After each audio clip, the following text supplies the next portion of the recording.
Hello, in this video I'm gonna show you how to disable the Wi-Fi scan throttling on your Samsung Galaxy A17.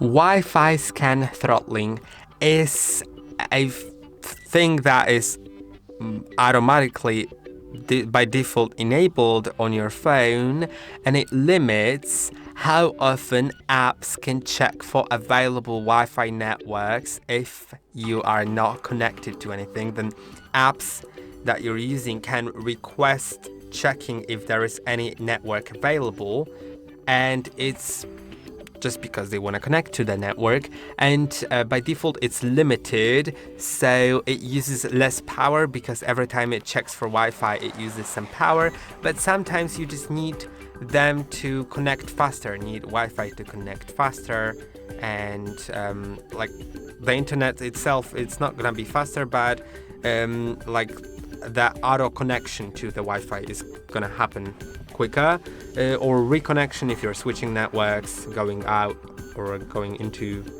a place where the network is, it's gonna do it faster. So if you want, you can go to settings, then go to about phone, go to software information, and now find build number. Click on it 7 times.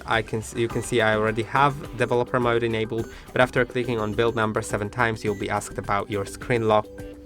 And then if you go back to the main page of settings, you'll see developer options, and now you will be able to find the Wi-Fi thing. So we may need to find that. You can see there are different sections, so we need to find the section about network. It's always difficult to find it here, but yeah, there is Wi-Fi scan throttling, and if you want you can disable it. And I hope that this video was helpful. Don't forget to like and subscribe, and I'll see you in the next one.